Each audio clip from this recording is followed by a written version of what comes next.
puldist tegid lahti kanali. So good evening again. There was probably a technical glitch, but this is how it goes nowadays anyways, as we all know. So it's another day on Estonian Music Days and Baltic Music Festival, and we wanted to present you today a discussion, a sort of an open critique about the concert what we played. And why is that? First of all, maybe background to that story is that Ensemble Oahu, we have tried during our existence to be a little bit more than just a group of players, and we have tried to also start discussions and provoke different forms of cooperation with composers and theorists and over different topics what relates to contemporary music world. And so we did start a series called Residentuu, residency, and we have done it for a few years now, and the idea has been from in the start to cooperate with the composer. So the composer came to us in open public sessions. We worked, and the result was somewhat kind of like a new composition that was the result of the residency program on previous years. Last year we talked about artificial intelligence, and this year we wanted to talk about music critique, because this is also a very important subject what relates to what we do, and we believe that us musicians, we are part of somewhat a biosystem, or some kind of like a common system where music critique is very influential and a very important part of it. So we tried to raise questions: what matters in the music critique, and what are the expectations from musicians' side and the audience side, and maybe composer's side, and so on. So just briefly to give you an overview, we had 4 meetings before today in this residency program, and we started by trying to define with our friend Jeremy Strahan from Canada and Kerry Kotta from Estonia. We tried to define what is critique and what is the role of the criticism anyways, and has it changed over the last 50 years, and so on. In the second meeting, we tried to talk with Kare Eskola and Jaani Länsio from Finland. We tried to discuss what is the ideal critique or not ideal critique, or how to build a storyline as an artist. And on the third meeting, we had we talked about then we talked with David Tax and Maria Mölder. We talked about future of music critique and sponsored media and social media and new platforms, and what does it, what difference does it make nowadays? And also we try to demystify the role of the critique somehow. So many topics, and we thought that we would end this series with somewhat a public critique, or we would try to criticize ourselves after our concert, and to see if it leads anywhere, and somehow try to find ways maybe for future like fruitful cooperations with music critics, and try to find ways what could be mutually beneficial for communication between music critics and musicians and composers and such. So I would maybe give word to Tarmo, who would give just a brief overview of this very concept, very program, what we played here in the Estonian Music Days, why this program was made, so what was the overall general plan, general conception, and how we think it fitted into the like festival's main subject and such. Tarmo. Thank you for the introduction. And when we get now to the concepts of Sunday, and we try to review it a little bit and then talk about it, then one typical thing that when you think about the concert is that a concert is often, it's also a kind of composition, how you build up the program. And in a typical good concert, it has a good length, good form, the pieces somehow connect, and there is enough variety. And I think in this sense, this program or this form of this program was rather sloppy. And well, the program was long. The last piece was proportionally very long compared to the other things. All the pieces had a little bit quite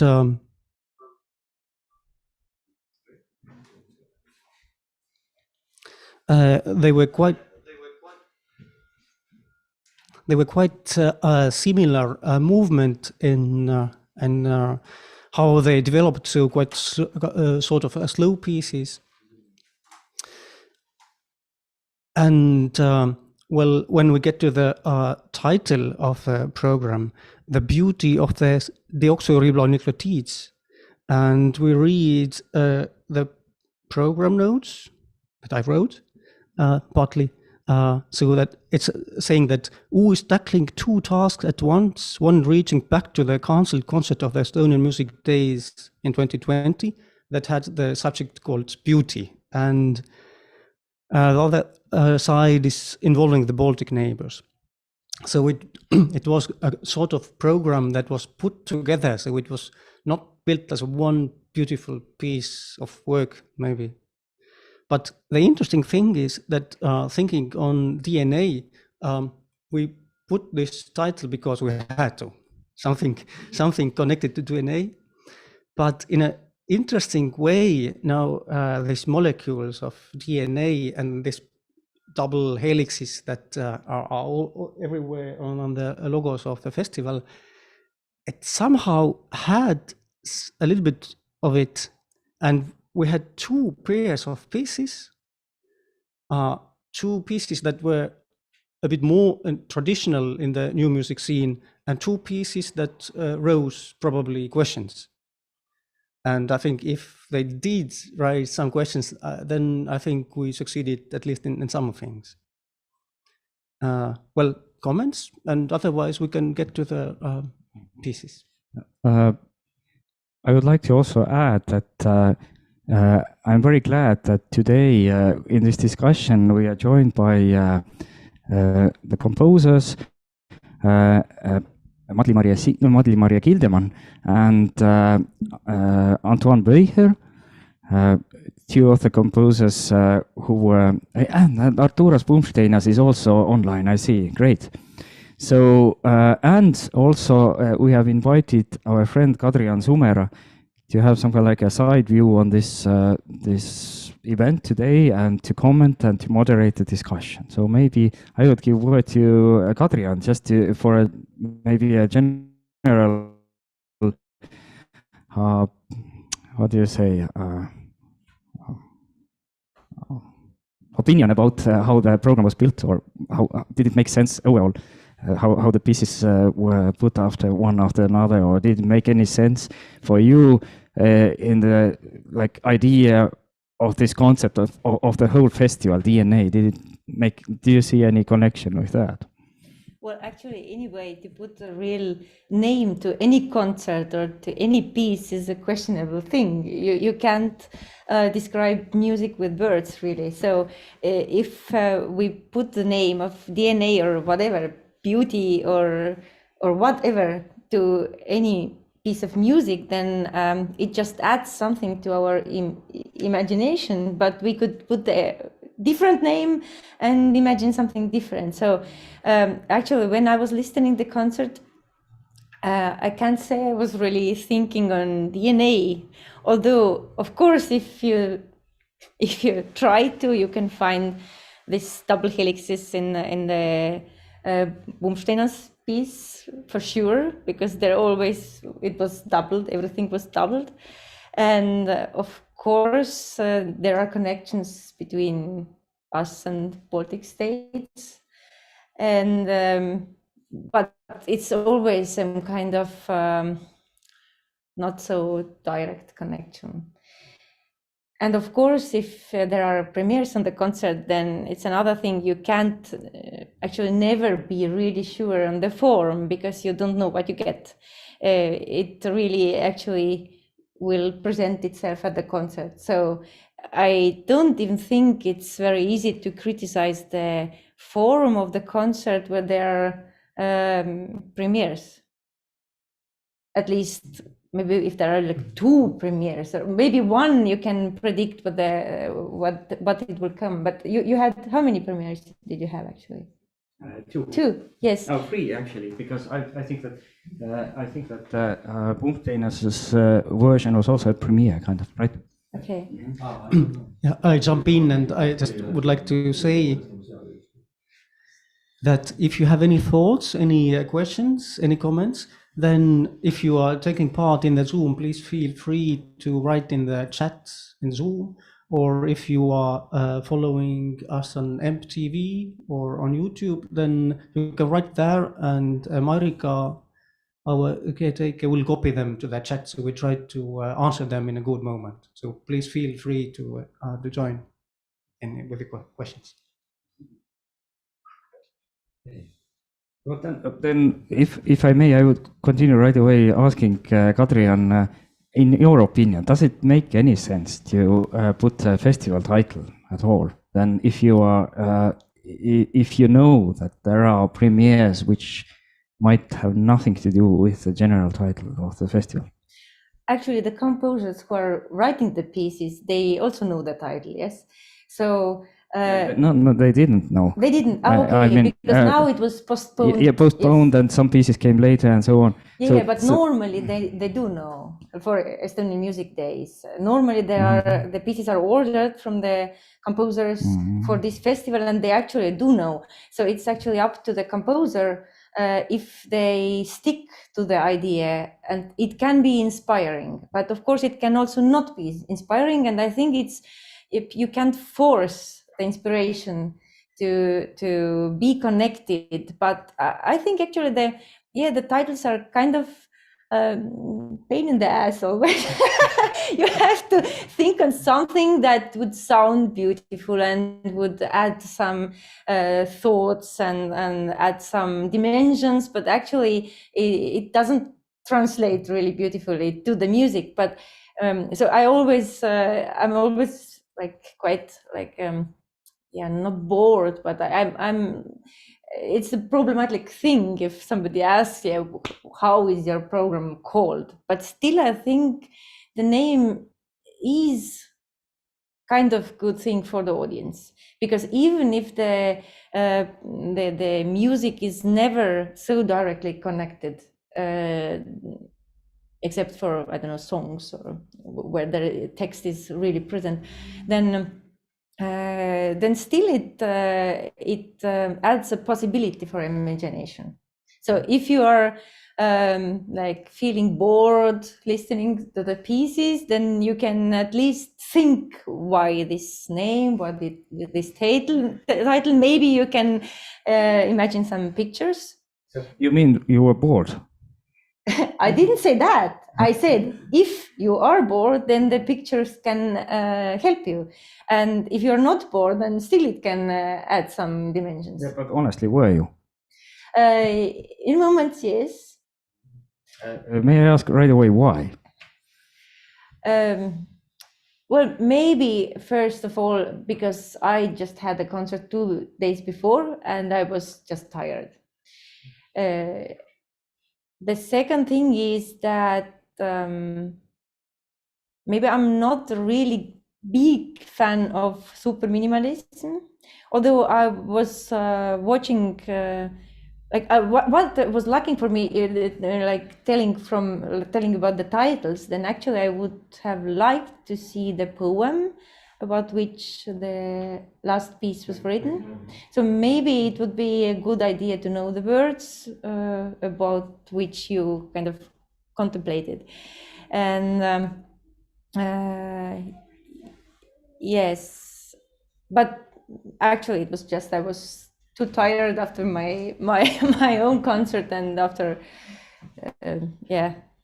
work. Yeah. Okay, but let's go maybe piece by piece, and then we will try to find a methodology how to criticize, self-criticize, and of course, the composers are most welcome to join in, jump in, and comment and argue and protest.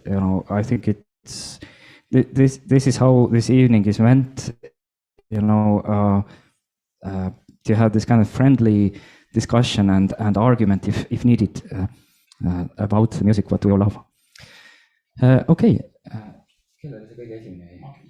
Aga selle, aga jah, aga kes teeb seda?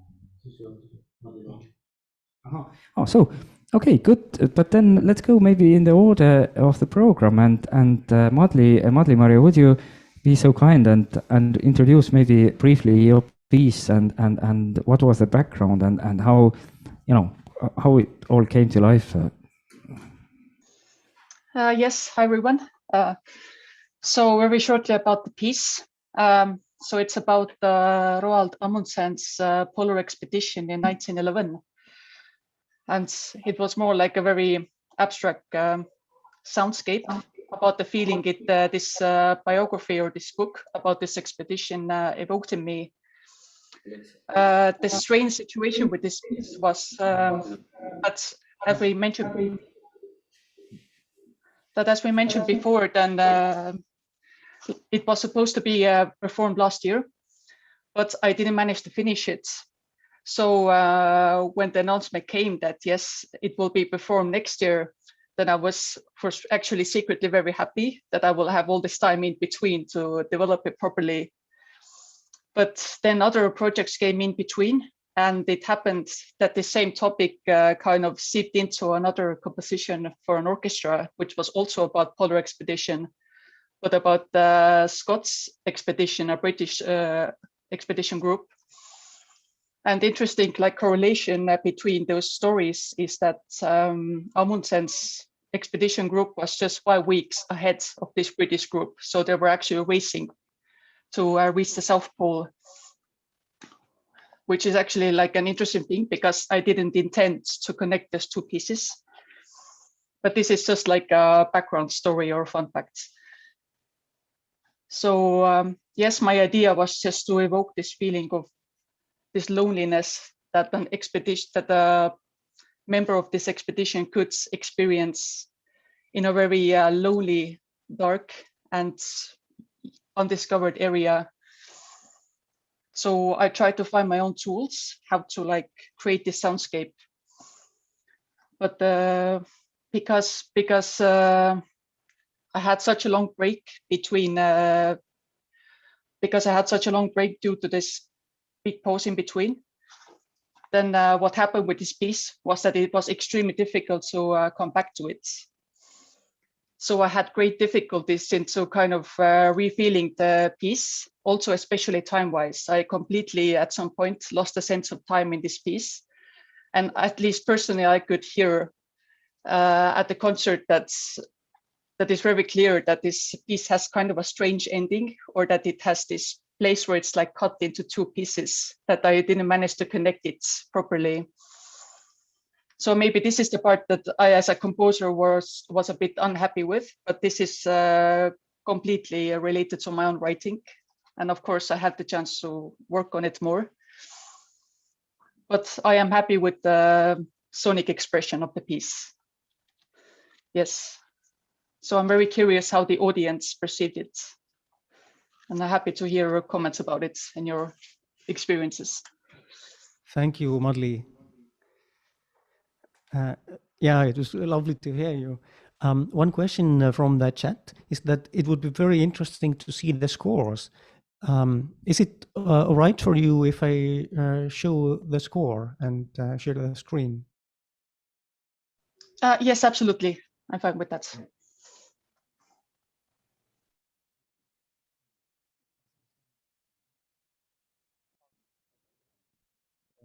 Madli, saad sa veel öelda, et sa olid mute'is vist? Yeah, yes, I'm fine with this. Yeah.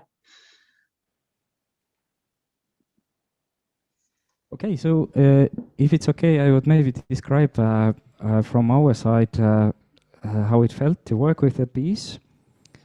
And so I think that there were several colleagues of ours who mentioned that that you have it seems that you have certain like a kind of don't get me wrong, and or to take it wrong, some kind of like a weird in a good way way of making things sound somehow, that the form, I think, of the piece or the development is somehow quite easy to follow, because you know, it's accumulating, and then it goes in waves, and then the climax is quite clearly, I think, defined. But then what is kind of strange about it, I think, is a certain sonority or a certain way how you combine these sonorities. And I think, of course, one thing there was the usage of these megaphones and this breathing sound, which I think it somehow is in between of, well, you use sounds somehow kind of like a real sounds of some kind of like a cinematic or dramatic situation, like this breathing and this kind of real sound, so to say. And then you use in parallel, you use also some kind of like a sounds which are like laying this background to the situation, or this kind of. So I think maybe this contrast of those two is what builds up the dramaturgy here, for me at least, or for us, I think. Maybe one thing but was difficult from the player side, I think, was some dynamic differentiation, how to do that. Because always when it goes to this kind of dense textures, I think it's really difficult to balance it and to make it work as you want. And of course it relates to a certain acoustics, and you know, and it comes in the rehearsals, of course, but I think after we worked it in the rehearsal, it came out that you wanted way more intensity in it when we read from the score. So I think that it was great that we had the chance to actually work it with you, so that I think we got closer to this, what do you say, this dramaturgy with you in the rehearsal. Or how do you feel about it? Yes, one part that created definitely challenges was the usage of this self-made PVC flutes. Those are really, really interesting instruments. Was captivated by its sounds, but what I misjudged about it was that it was barely audible in many, many places. So while I was writing it, I had a bit unrealistic sonic expectation regarding the capacity regarding the volume, for example. For example, in the lower register, one could barely hear it. And in the rehearsal, I kind of realized it, but it was too late to recompose it. So fortunately, we could use some application to kind of fix the balances. But that came as a good lesson to really, really know the instrument through and through before you integrate it into a piece. But yes, the volume was, the balances were the biggest challenge, definitely, with the piece. But fortunately, we could fix many things in the rehearsal, which I also agreed was a lifesaver, that I could also be there and we could on the spot kind of, yes, rework it a bit. But yes, that that came a bit unexpectedly for me. But I learned a lot from Maybe it. I could give the microphone or the word to Kadrian, just from like from a side. How did it feel, or how do you did you hear what we heard, or did you? I don't know what you heard, so I can't really compare. But I listened to the piece today in the morning, also with the scores, and actually I must say I lost myself a bit because there are a lot of sounds that if you don't know how they sound, if you haven't heard them alone in the rehearsal, then you can't really recognize them in the scores. I think it's for me when I was listening the piece in the concert. Then I think it's really a very visual piece, and it's if you say it's a northern solitude, a northern picture, then actually you say the verse or the title is kind of inventional language, but föhn is really a wind in the far north, which is blowing many days in one way.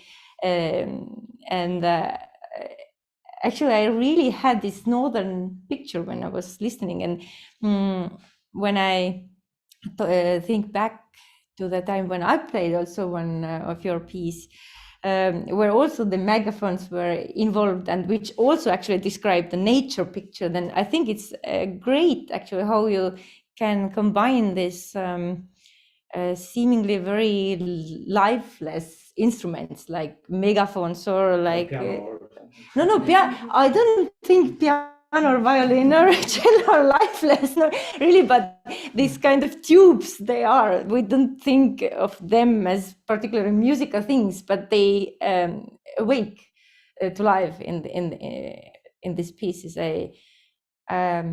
So it was really kind of the cloud of the sound, which is almost like visible. So I really enjoyed, but I must say sometimes I couldn't really understand or connect, like somebody takes something and does something with that, and I couldn't really understand what was the sound out of everything of this action. But maybe it was not Is it a problem for you that you don't recognize a sound source? No, actually not. It's only if you are talking about the balance, then I as listener, I don't know if this instrument or this action just didn't come through or was there, but I couldn't recognize that. So I couldn't help you with the balance, but it worked on me. The piece worked on me, definitely. Talking about the instrument, there is one question from chat from MTV. So, how many instruments has Bambola made by himself? And who made this contraflute? I made the contraflute, but Bambola, can you tell about your... For this concert, actually none, but I haven't counted how many have I built myself. So I lost count. This is an open number. It happens basically with every upcoming concert that I have to build something myself. Except for this. Except for this. But that is an interesting question right away, that it's difficult to let the other people to play if you need to build an instrument custom-made, right? You mean if the composer writes something for a custom-made instrument? Yeah. So yes, it's a bit scary. If I were a composer, I would be interested that the piece would be played more than just once, or more than by one group. So if you write, Estonian composers are famous for writing for custom instruments. So, but in a way they lock themselves out of future performances by other groups because they just don't have the instruments, and also there are no information available how the instrument should be made. This is like an oral tradition, so to say. Okay, so I have a question to Kadrian. Do you think did it feel that this piece was written for ensemble?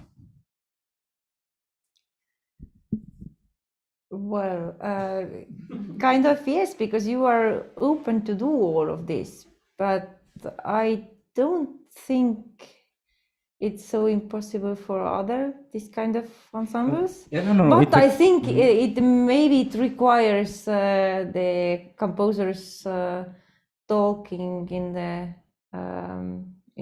the rehearsals. So if with composers' help, I think also others could play that.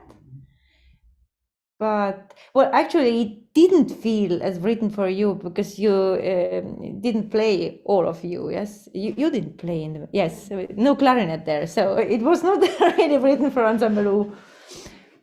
But basically, because this is a question what has interested me a lot in general is that I'm not really a composer, but I've made some music myself. I do make music myself, and I actually it's difficult for me to understand how can you write for other people. I mean, how, because I only play my own music, and it's difficult for me to understand the idea of writing for somebody else, because I somehow feel that I'm connected to what I do, and then so I don't know, Madli-Maria, is it a problem for you to let go that piece?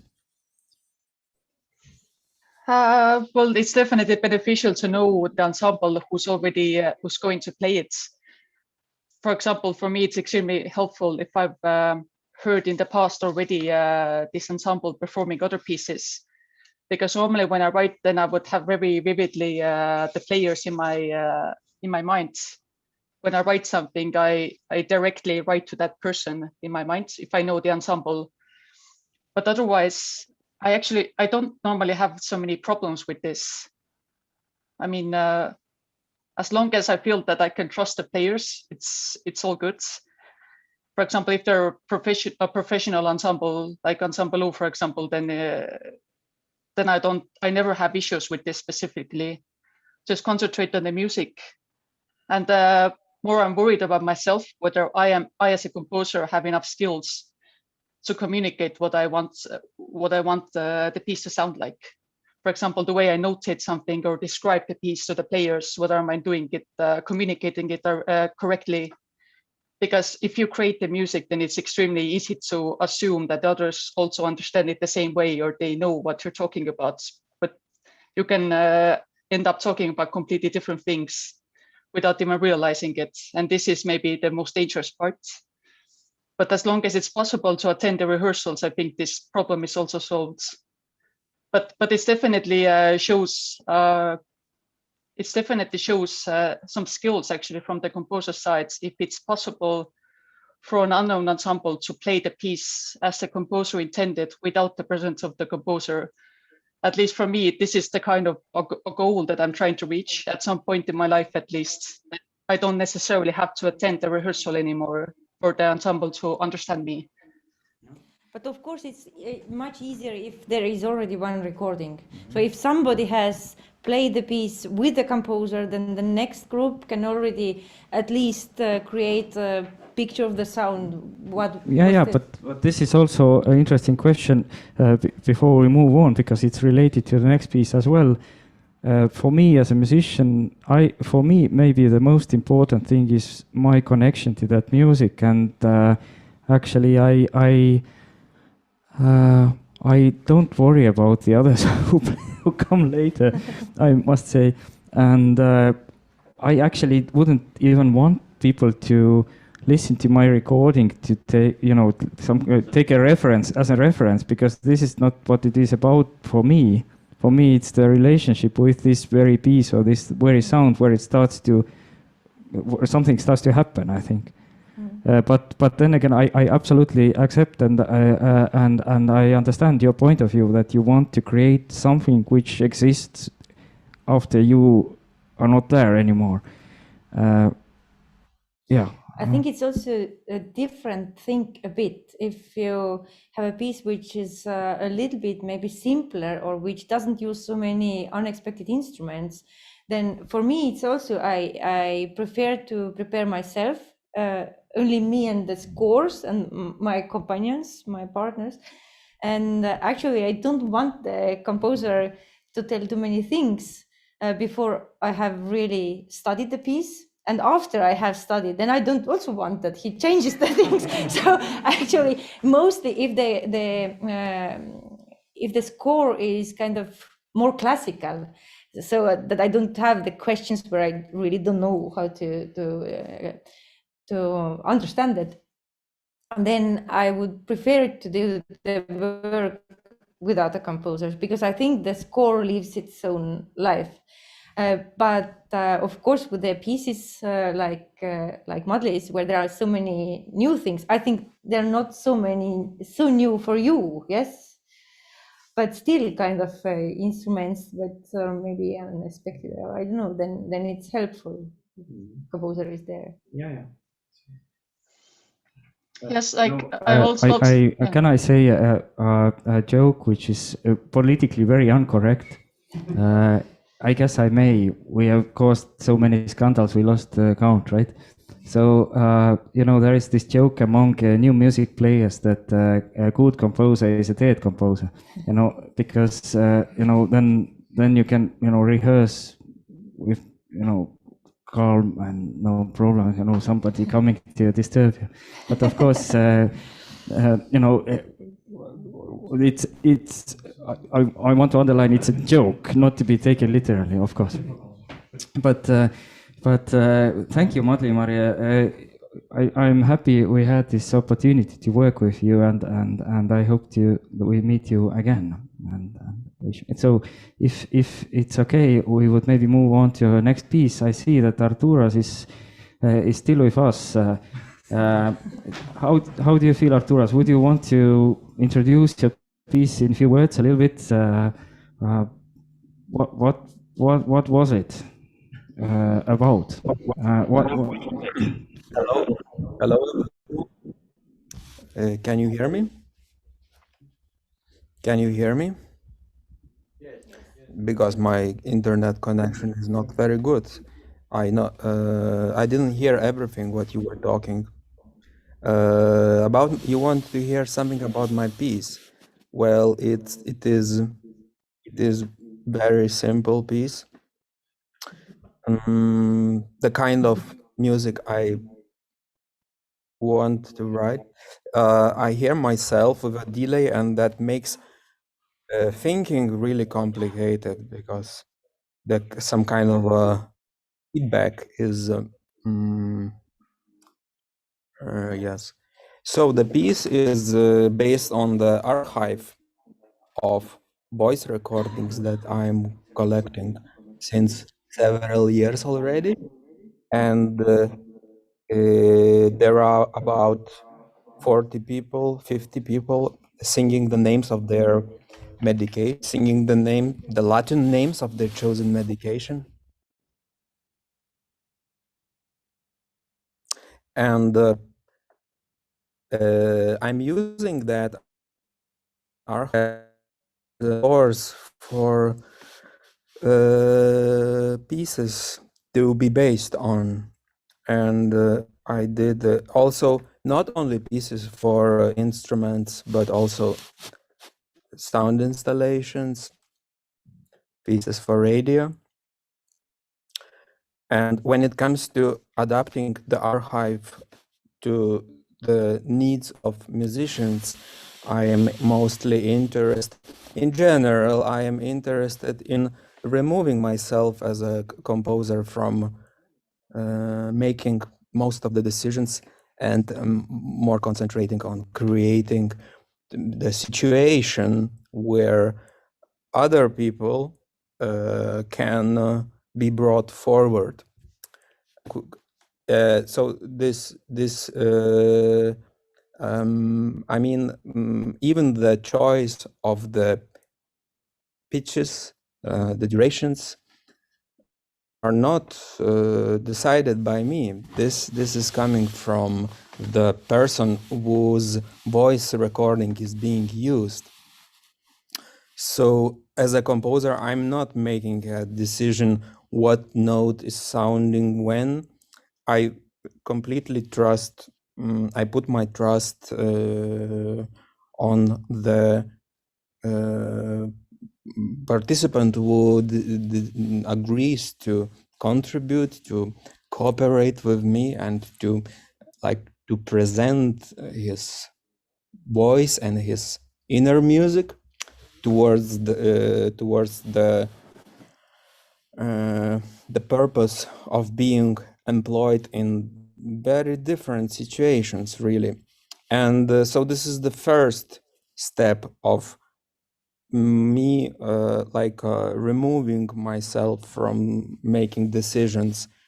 And the next step is when I decide that this is going to be, or the conditions appear that this is going to become a composition for an ensemble, like in the case of 20 Fingers Duo or Ensemble U.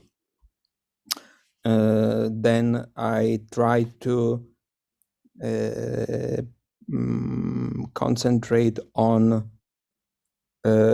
imagining that, like, not writing a score, which would be very detailed and very precisely determined, but more like creating this situation where musicians can use their imagination and use their creativity. And I actually have also two minds about it, because when I was listening to the concert, I was thinking that at least one rehearsal together with the group would be good, because I still, even though I want to remove myself, I don't want to disappear from the process completely. I want to have a say as at least as one of the members of the cooperation, as a member of this big collective. So I'm as a composer, I would like to be seen as an equal to, like, a member of Ensemble U, like I become a part of this ensemble. The same like Kęstutis Pleita, the person whose voice recording was used in the piece, is also as important as me or as you. So I think it would be good to have a rehearsal together, so I could say my opinion also about the result, even though I'm very, very, very much interested in the choices that musicians make. So I'm not, yes, maybe just to finish my monologue, because I don't really know where I should go now, what direction I should move. I just want to say that I see this creative act as one collaboration, and I think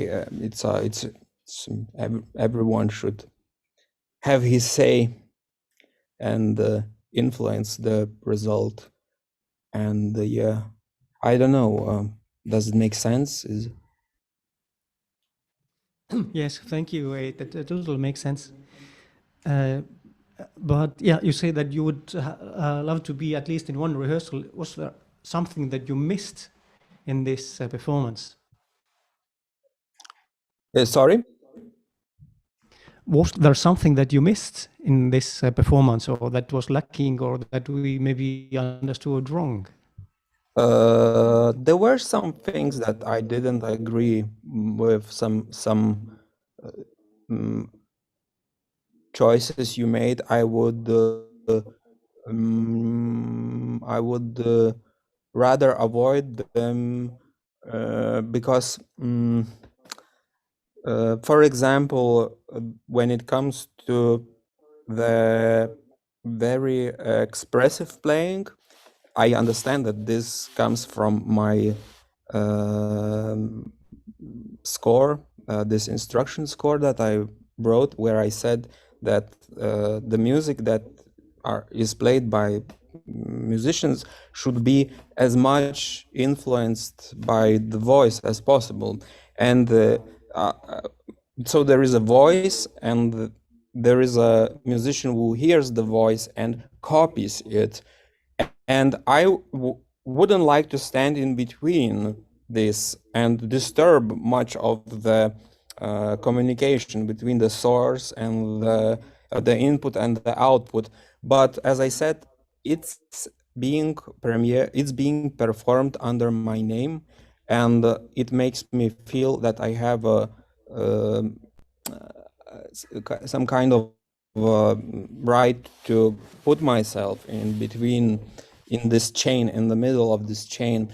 And when it comes to your performance, I think I would rather avoid a very expressive way of playing and keep it more gentle and not cross a certain line when it comes to the histrionics, the how you call it, the let's just say expressiveness of the sound and the dynamics, the use of very loud sound. I think it should be also limited to just a few moments.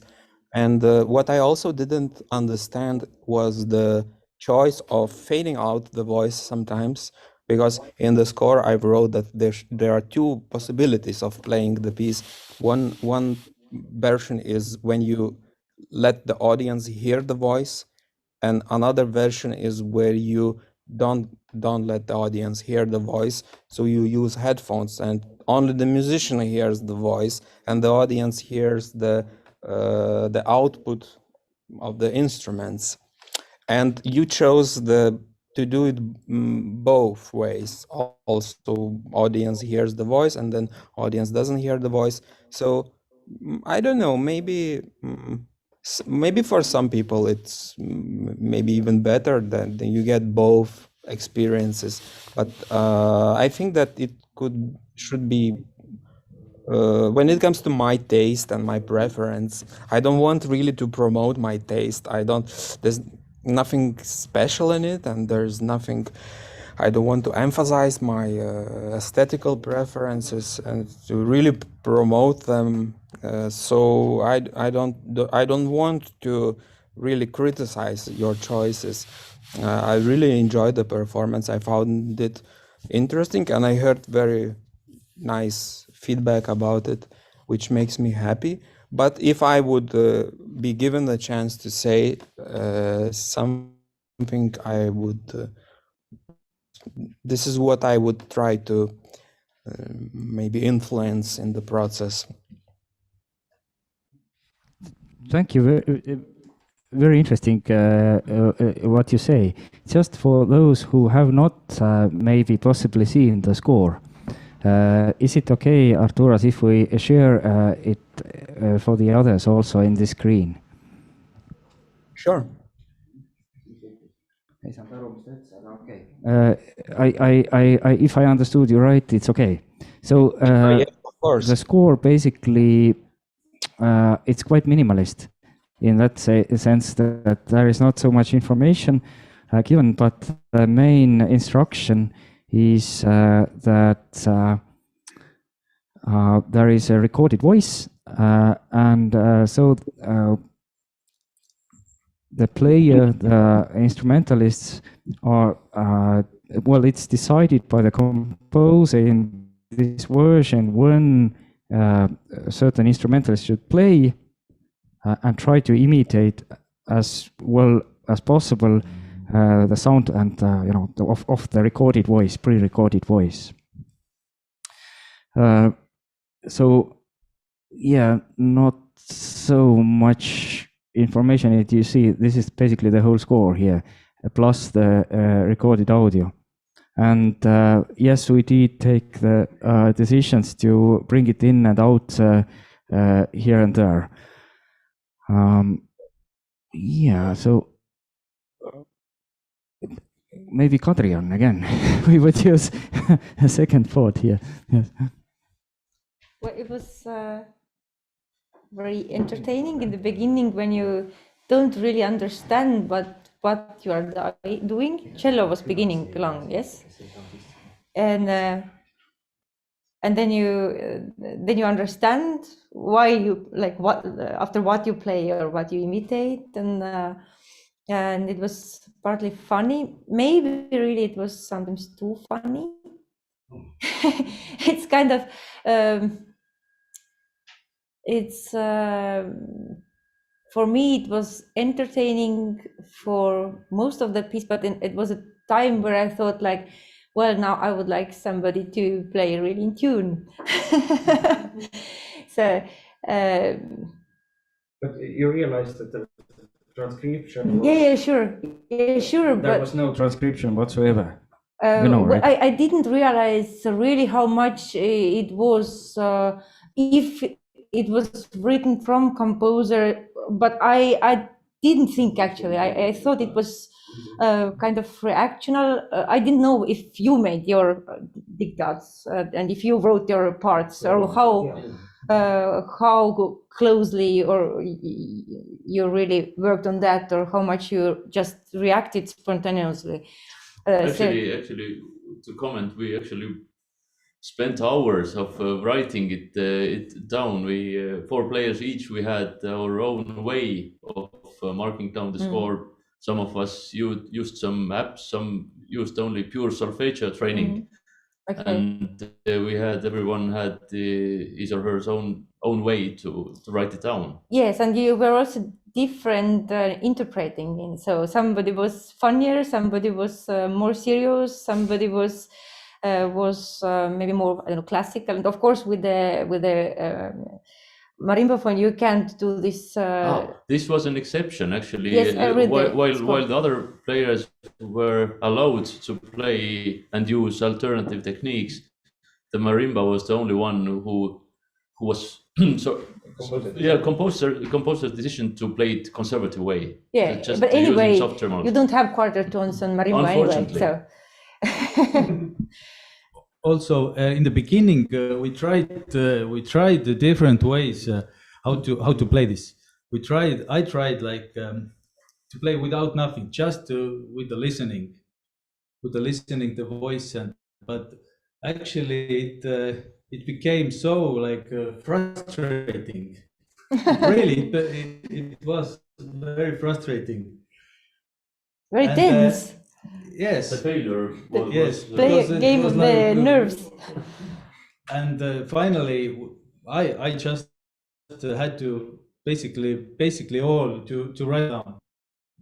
I don't know, Arturas, how is with the other ensembles when they play this piece? Is there some, they have their own system or how it is?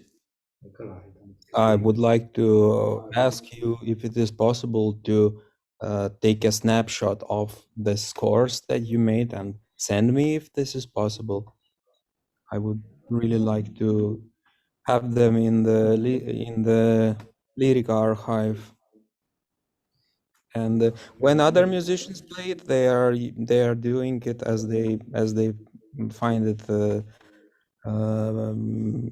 as really as they desire. And I didn't use this so much, but I started using the method of listening to the like audio scores, I call them. I think the method is quite widely used when you have the material being sent to musicians' earpiece, and the musician reacts to it. So maybe I'm more interested in this way of this spontaneous reaction instead of noting it down and then playing it like a traditional score. Yes, and what I'm interested is in hearing several different interpretations at the same time.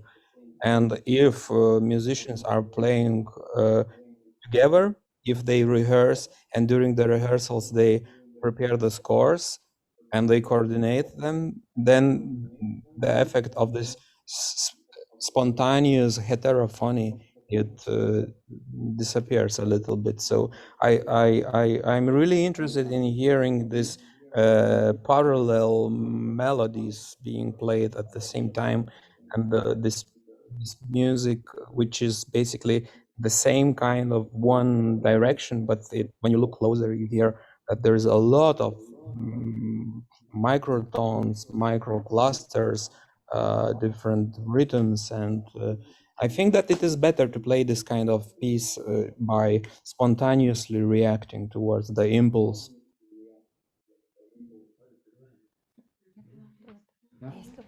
Yeah, but then there is a contradiction in it, I think, in the score, or not the contradiction is not a good word, but the frustration, then it's written in for the performer then, because you are, the piece is 14 minutes long, and then you only manage to react to that. 14 minutes you are late, basically. Like during all these 14 minutes you are late, or you learn it by heart. And it becomes this kind of like a reaction game, because the score says that you have to imitate it as good as possible. So it's basically your whole energy goes to try to catching up with something that you cannot foresee. Yes, and this creates a certain kind of like what do you say? Yeah, I think Levi said the frustration of from the player side. Yes. Can I say that I see one big minus in this method of communicating the material to musicians. The main problem is that the performer really cannot put his attention, divide his attention equally towards the source of the input and the result of the ensemble's sound. It's this or that. And the headphones is kind of blocking you from hearing so there are three things you need to hear: the voice, your sound, and the ensemble sound. And this is really complicated. What do you think about this? But then my question would be about the score. I think that the score didn't say anything about ensemble playing, because, you know, I mean, or maybe I'm wrong, because I didn't, myself, I didn't play in it, but I think you didn't mention anything about how the ensemble should relate to each other, because, I mean, we have played several scores where the score doesn't want you to play together. It just gives you instructions. It's like this kind of, you know, prescriptive, descriptive types of notation, and I think this is a kind of prescription, you know, what you should do, but it doesn't really describe what is the outcome, or is it? Because ensemble-wise, you didn't say anything how it should sound. I mean, it. Yes, maybe I should do that.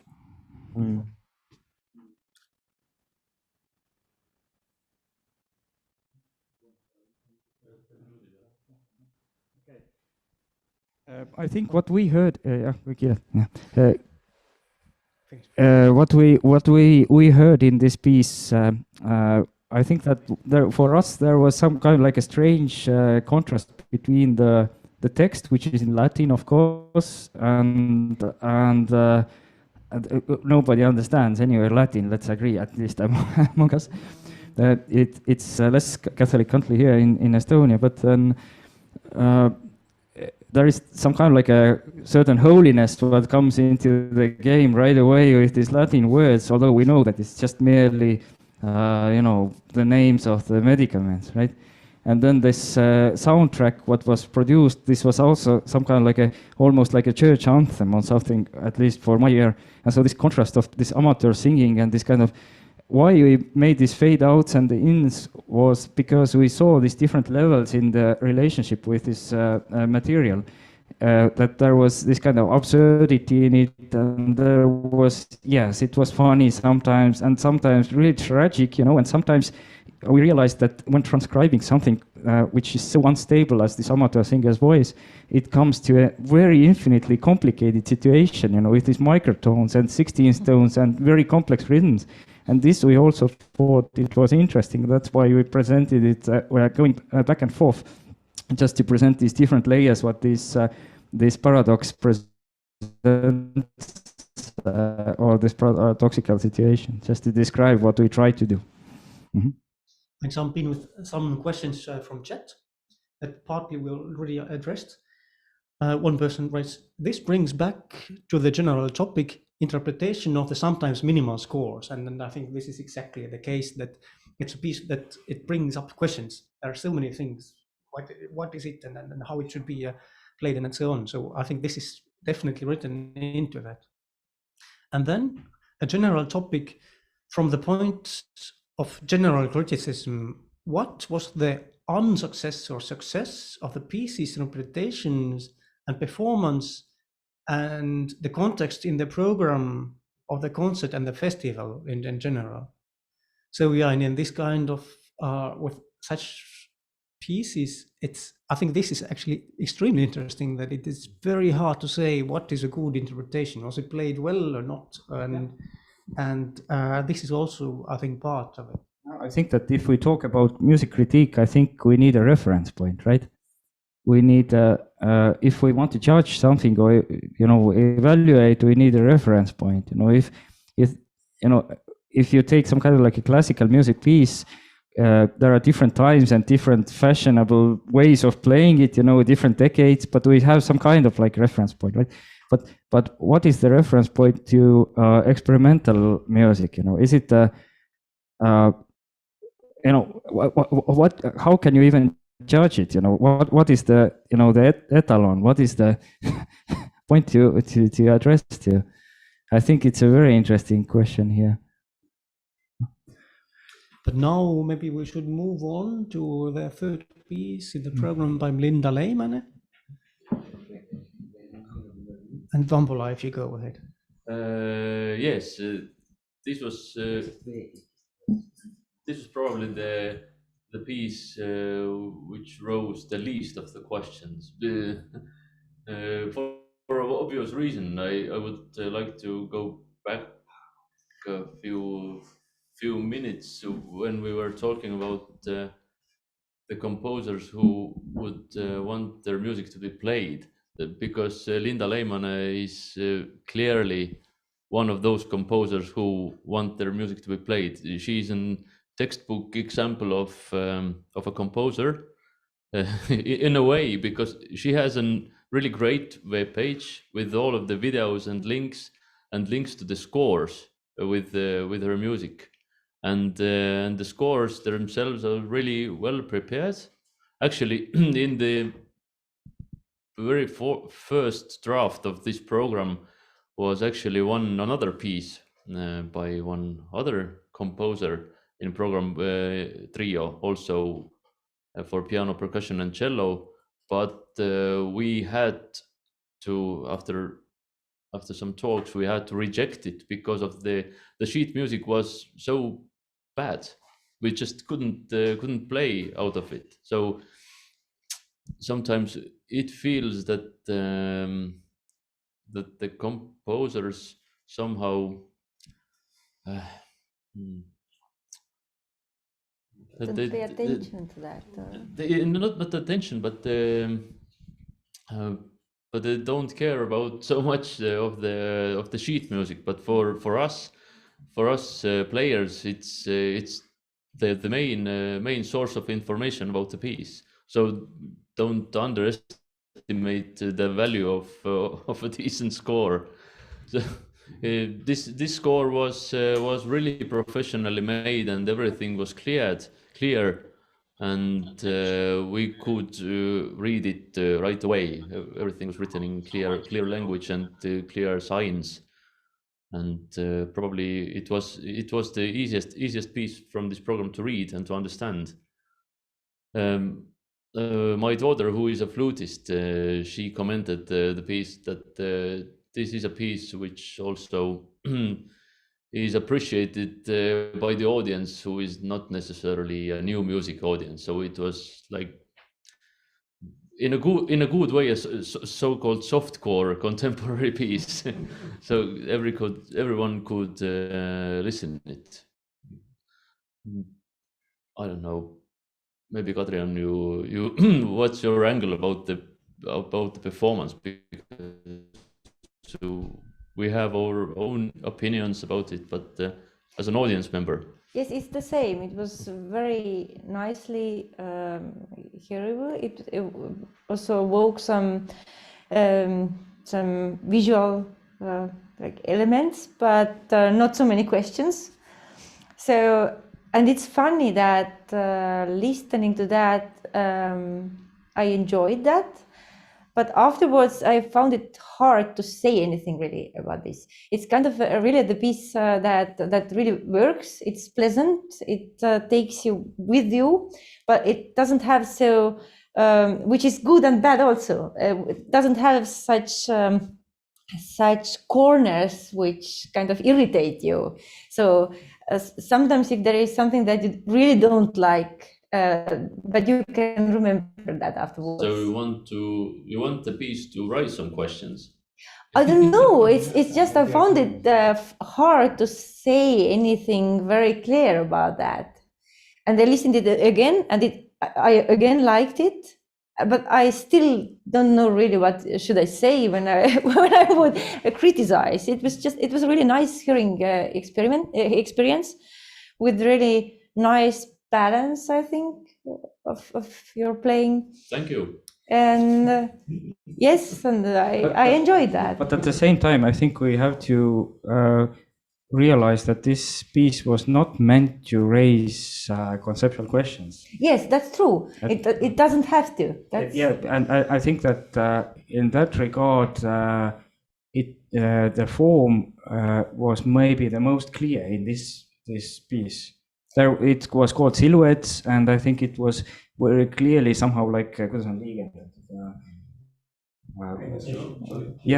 like divisions were quite clear with this kind of bursts of energy and this kind of, how do you say, the raises and falls of these kind of wave-like gestures. And then the next vision would start, or next picture, or next. So yes, and some always repeating elements. Yeah. And it wasn't very long, of course. Like form, it's much easier to understand if it's not long. So in a way, like as kind of like a clear sections. Very clear, yes.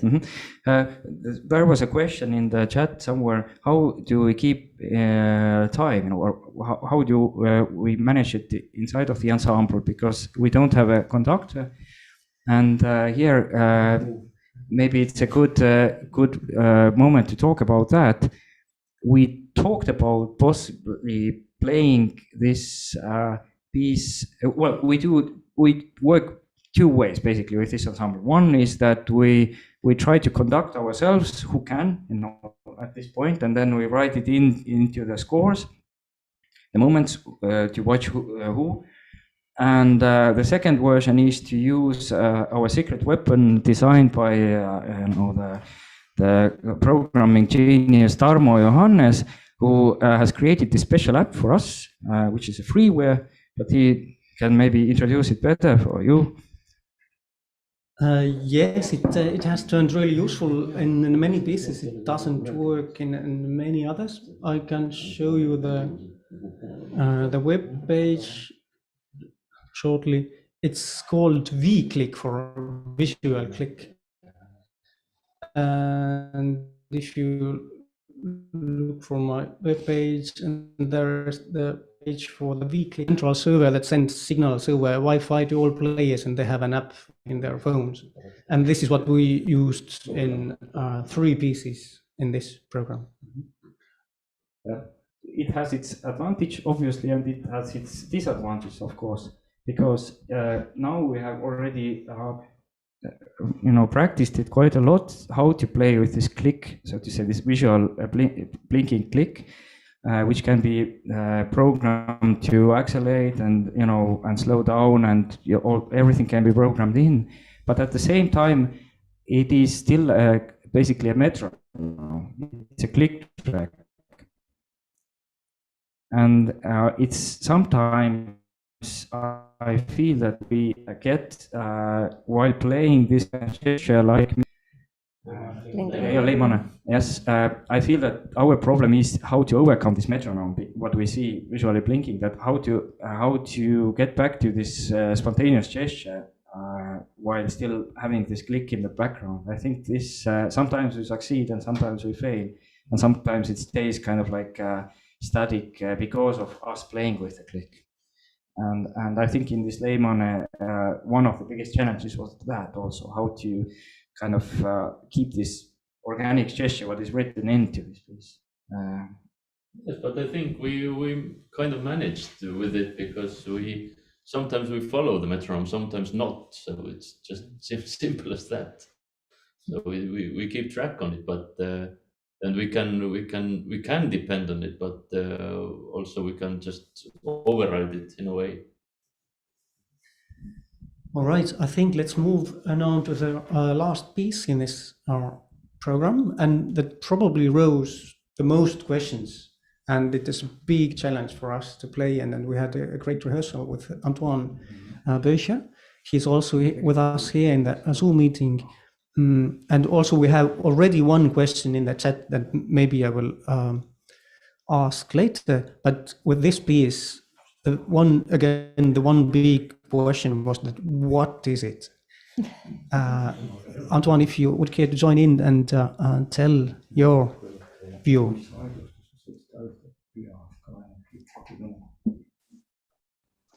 Yeah, I think maybe what you call the big challenge is that with this piece or with the music I write, a completely different situation is created than the normal concert situation suggests. Like in a normal concert, there's a group of players sitting on a stage and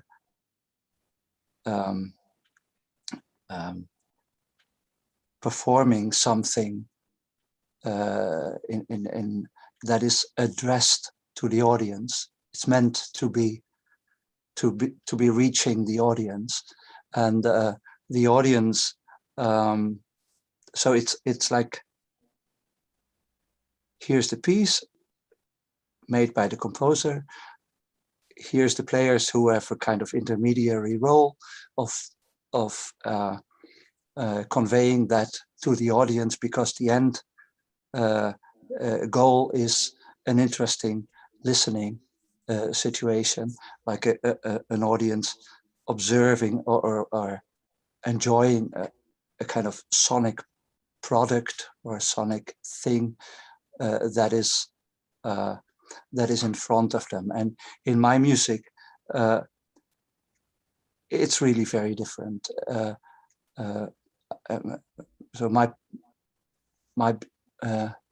starting point is that music is there to be played, and it's the players that I write the music for. And to me it means like inviting a group of people into a situation that might possibly or hopefully be turn out to be meaningful to them. And so there can be an audience. The audience in this case is, they are witnesses of what is going on amongst the players. Best case, they also take part by being open and like good-willing witnesses, but they are not the addressees of what's going on. And so this created in this concert a difficult situation, both for the players as for the audience, because the players were creating a concert situation, and you're used to that. and then all of a sudden you are playing like in a way that is meant to be not addressing not conveying something, or that is meant to kind of indulge in a deeply poetic or existential situation in a way. And so yeah, that's one thing. And the other thing I wanted to say is that, you know, this was the first time. And usually in contemporary music situations, the first time is also the last time. Like most of the time we hear something in a concert for the first time, and then, okay, then we have heard it. Maybe accidentally we hear it another time, but the music is not meant to be to evolve into a practice, like something you do regularly because it makes sense for you to do. And if you do that regularly, then changes are going to happen in how you play and so on. So in my view, you have not been performing this piece, you have been playing this piece. And in a, for me, well, really impressive way. I know I know how difficult it is in a situation like that. You know, usually my music is not played in concerts. Usually my music is played in situations organized by the musicians, or and we invite people, and the everything is about invitation and being invited. And so this is, well, yeah, certainly very demanding, because it kind of tears you into pieces. And I was so impressed seeing you play. You know, it was a fantastic camera, you know, direction. So to see you play and being so focused and concentrated and trying to forget about judging yourself while playing, or thinking about, is this interesting enough, or is it not getting too long, or all these things that are not your concern actually at that point, but that, you know, that, yeah, are of course important in, yeah, normal concert situations. So well, I guess I said enough to start with. And, yeah.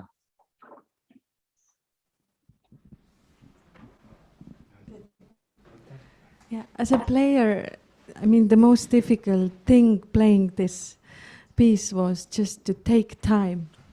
Yeah, as Tavi and many of our players said, that the most difficult was that you really see what's coming next. And really you have to like delete in your head what's coming next, that you have to, yeah, Tarmo will show you the score as well, that you really have to take time to finish what you just played or did, and then take time with your next sound. Oh yeah, we didn't ask Antoine. Is it okay we show your score? I hope it's fine. Of course. It's on the screen now. Maybe it's a good idea to. And it has this text and the words under each note. Some of us didn't take so much attention to the text. Some did more. But yeah, I mean, it was really enjoyable to play this, and I think it started to work especially on concert situation. Although you said it's not a concert piece, I mean, it's not performance, it's playing. Yeah, while playing the piece, it really started to work. And each rehearsal, I think we just understood the meaning of it better and better. Yeah, it was really enjoyable, and also it's a very good practice to like study and learn concentration. Really, like in this hectic world we live in, you really have to take time and trust yourself. Maybe before we ask Kadrian about your opinion, there's one question to the performance from the chat. How did you, as the players, slow down your pulse or mind? Were you able to slow down self-criticism in your heads? Or were you more likely to feeling the holes in the playing?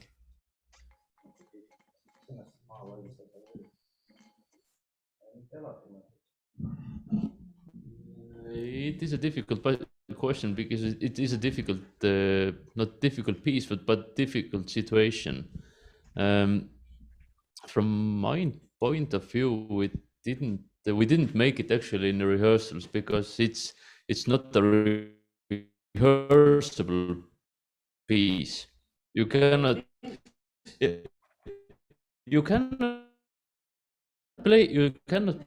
play it in section as one said. It takes time to get in, and also not always, right? Yes and no, but because again, it took time. It takes you about 50 minutes to calm down your pulse, so to say, that you will get in the state of playing and not caring about those secondary issues Antoine pointed out. So I don't know. If you play it honestly, then your pulse will go down, and you won't think. At least I didn't think if my marimba playing with a xylophone stick was interesting or not. So it's not the case, I think. Or did you have any issues with that?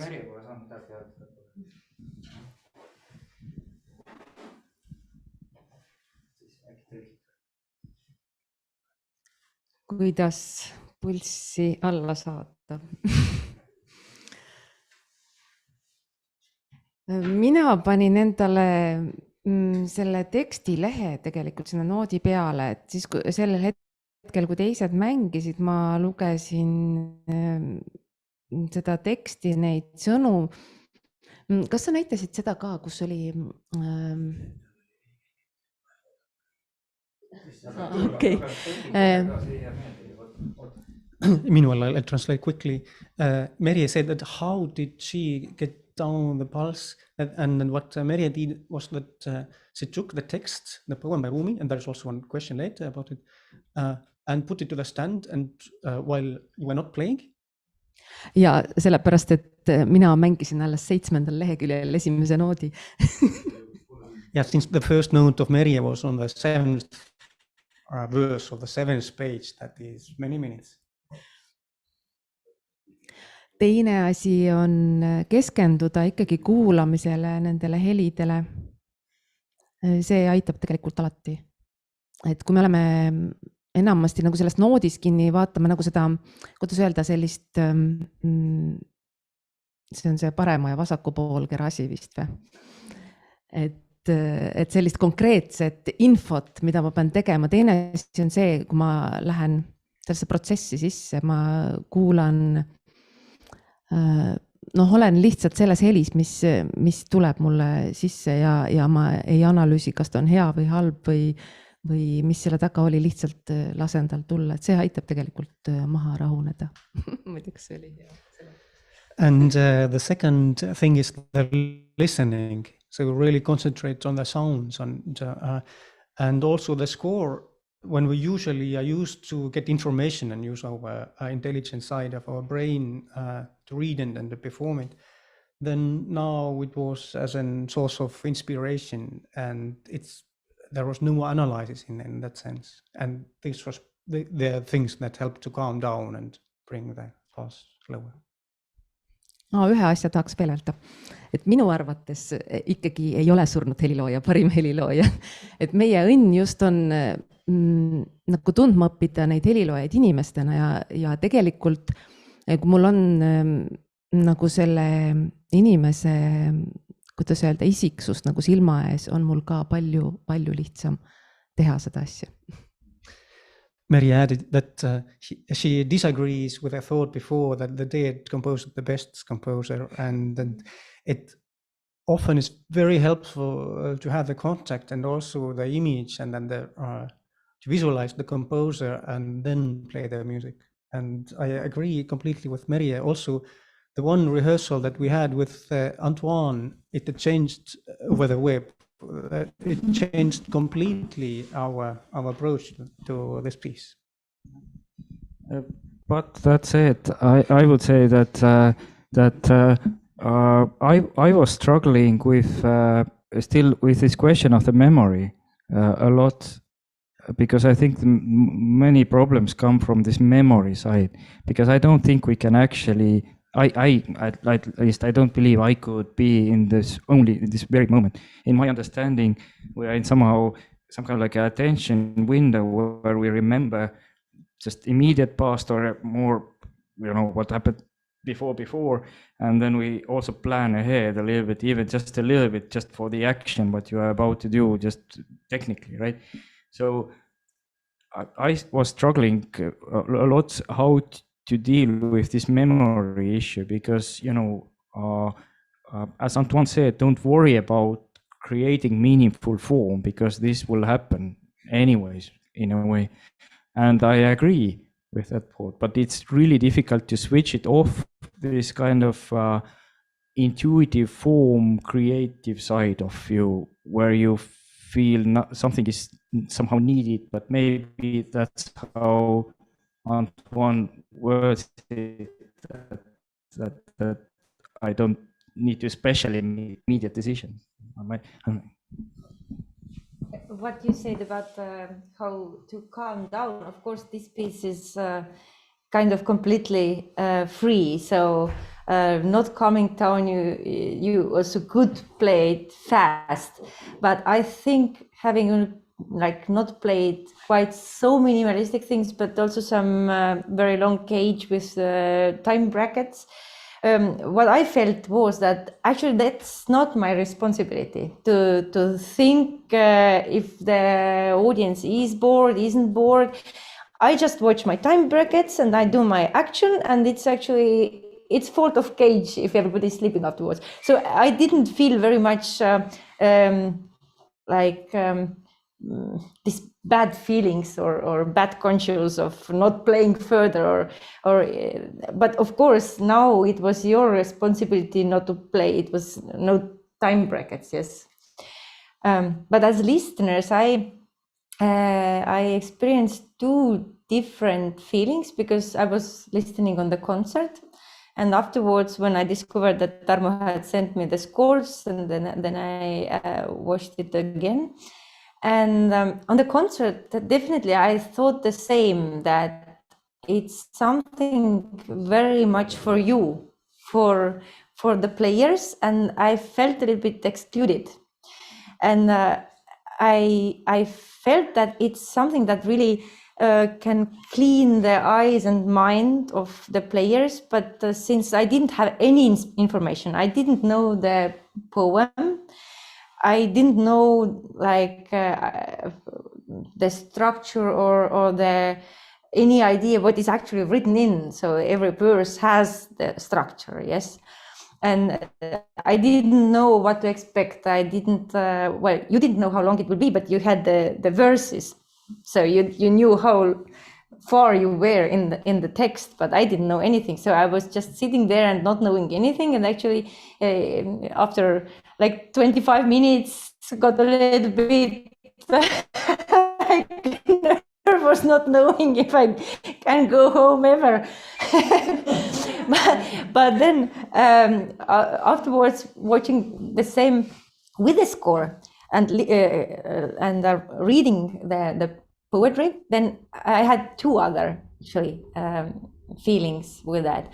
One was that I read the poetry and I thought how is it actually connected? to the music and how much is actually left of the poetry or of the words, which are so wide apart of each other, and how much it really connects to any thought. And if there are the verses, then maybe like, why the verses then actually, if they are so wide away, and how much do they really mean something? But they actually, but it was interesting this time. It was interesting for me to listen, but not because of the words, which were interesting in themselves, but listening. It was, I could see your rows and your notes, and I was kind of trying to predict what you could do, and sometimes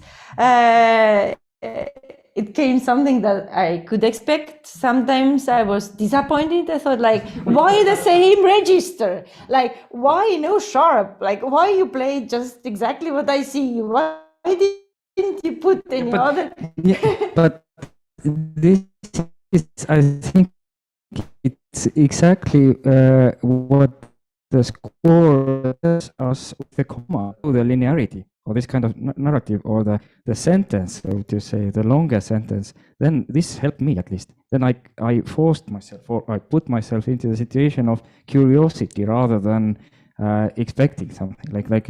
Then this helped me, at least. Otherwise, I got also really impatient because I could see the line, going, and then I would already think ahead, Or of the notes.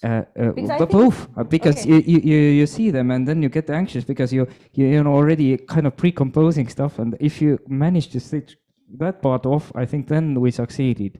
In those moments when we managed to do that. I had the feeling that I could switch off the musical part, kind of, but I like, if I read the one word, I like, it doesn't have any meaning for me without the next word. So for words, I wouldn't like to just think about two for 5 minutes, like, or about myself. It's not like you have to read the row to understand anything. But for the notes, I could accept just the only action.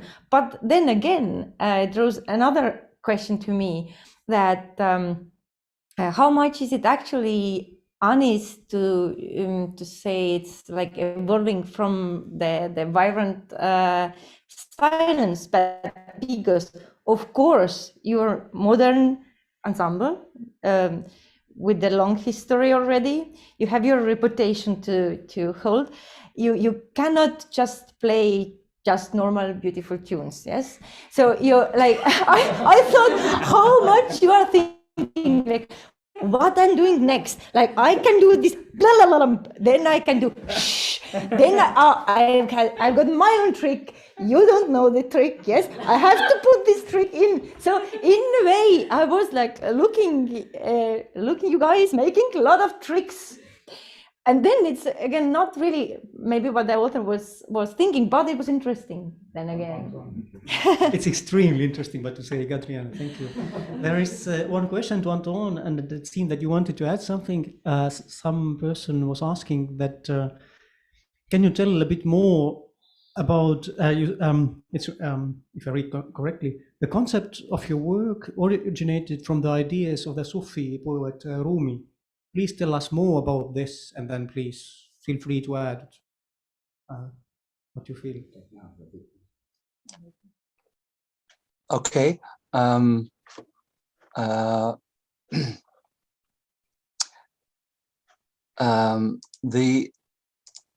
Well, first of all, this is not a setting of the poem to music. While listening to your discussion, I realized that it's like setting the poem to in the form of a situation, and in the score, my introductory text is a poem in itself, and it's a kind of that is really my setting of Rumi's text. And from this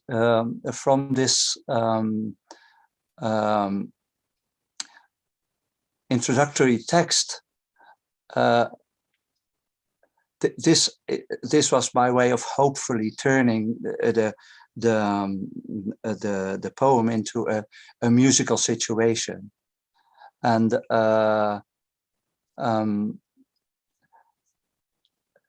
the rest of the score is just like helpful for the musicians to play, but the real thing is this introductory text, and because it's kind of, it's not an instruction, it's an invitation into a situation that is very, very, very special and very delicate, and you know, playing the pieces is trying to find your way into that situation with the help of some notes. By the way, I also sent you a second version of the score, which is even more open in terms of it has the same introductory text, but it leaves open who is the solo player on a line, and so all these things. So yeah, I think that shows that, you know, the notes and all these things are just like helpful, trying to be helpful. Of course, it's not meant to be like interpreted word by word. I remember Tavi in the rehearsal, he said, so the poem is just there. It's there all the time.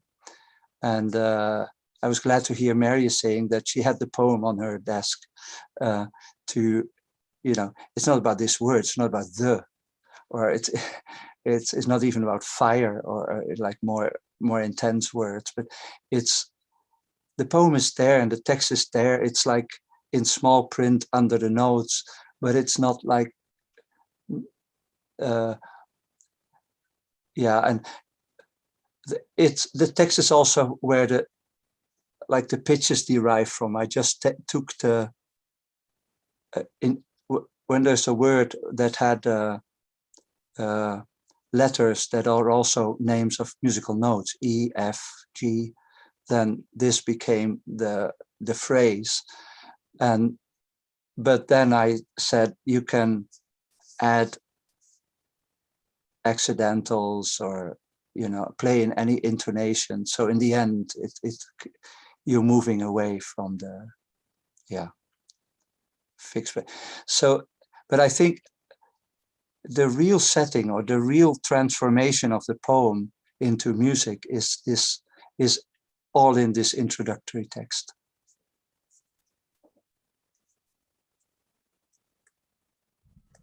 Thank you, Antoine. We should probably wrap up soon because other concert is coming up at 7 o'clock. There's one longer comment in the chat that I would like to read. It's about judging the experimental music that is always interest for us. Maybe for experimental music, one of the criteria for success is whether it explores something new and how well it does it. One of the criteria is always how the audience likes it. But experimental music can also be a success even if the audience does not like it. But the piece presents novel concepts and take the music as a field forward and will influence the works of the composers and performers, or at least does an interesting repeat experiment of some previously proposed but still uncommon methods, and in this way still helps to advance advance the field of music. For criticism, this probably means that the critic should analyze it also from more or less a scientific point of view, somewhat like the level of academic peer review, but less rigorously, of course, if it's for a non-academic publication, putting it into the large contexts and assessing the novelty. So thanks a lot for this comment. So I believe it's a big part of the things that we do. Also, this series of addressing music criticism that is absolutely definitely not our field.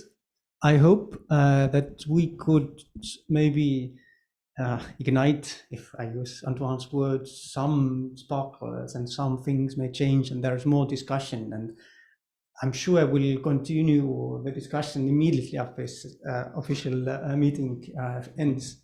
And also with the audience, we hope to meet and have more pre-talks and after talks. And we are always happy to have critics close to us and visit the rehearsals, and we send the scores and just to have the ideas. Yes, and we would like to thank all the 4 composers we worked with for this program. It's a very valuable experience to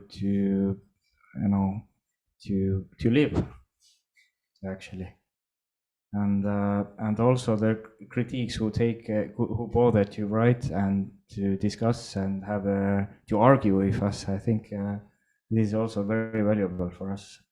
This is what we are looking for: the discourse, the discussion. We want to thank everybody who took part in this Residentuu series and everybody who took time to watch our today's meeting. And Kadri jääme. Aitäh.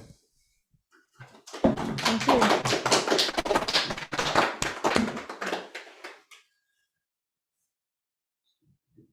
you.